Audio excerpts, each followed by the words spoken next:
In the financing phase for an Australian mining project, I think the key trends are really being able to access liquidity. The share markets are still challenging, and accessing the different financing products which are now available in the financing market, royalty streaming, asset-backed lending, as well as ECA finance and perhaps debt capital markets issuances or term loan B financings are all now options for an Australian project in this current market. In the financing and feasibility, I think the importance of the cycle as a whole is really underscored, because during this stage you are looking not only at the exploration and establishment documentation and package which has been put together, but you are also looking forward to the offtake and construction arrangements with a view to ensuring that lenders will be comfortable with the manner in which you're intending to construct, operate and then sell your product to market. A well-structured project where bankability issues have been thought about in advance, which is obviously crucial to getting away a successful financing. That covers the full mining life cycle suite, so it's a well-developed investment structure, a good contracting suite with appropriate EPC arrangements, and covering off also your environmental and social obligations. Just focusing on, say, offtake, for example, one thing that you will do is always want to have your offtake agreements in place fairly soon so that you can bank the project effectively.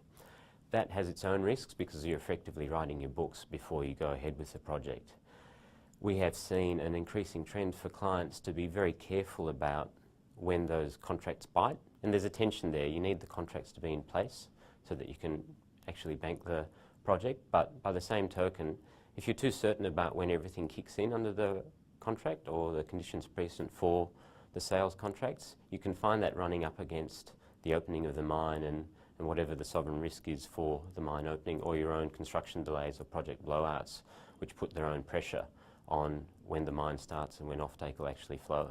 In the mining cycle at the feasibility stage, some of the key considerations are looking at study funding agreements.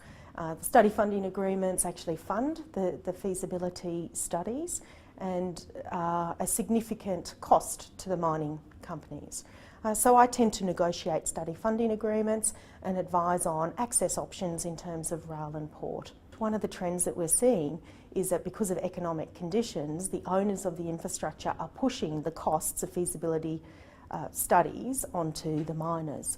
And of course the miners have different interests, so a collective agreement in respect of feasibility funding is quite a difficult issue. In the feasibility phase, the main driver for your procurement strategy is going to be driven by the market cycle the client's facing.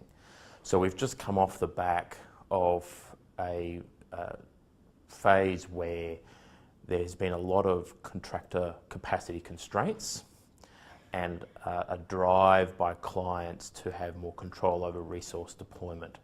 So that lent itself to certain types of procurement models like relationship contracting, alliances and the like. We're now seeing the back of that, and we're now seeing the market cycle shift to where there's a greater emphasis on being certain around your costs. So because we've got a financially constrained environment, we're having clients who are looking back to the traditional models of contracting more so than they have before. So there's a slight shift in emphasis on your risk allocation, the types of procurement models that you will use, whether it's a pure EPC contract or some variant of that. There is greater constraint around what the client will want in terms of a time and budget outcome. So that's what they're working towards. That's the trend we're currently seeing at the moment.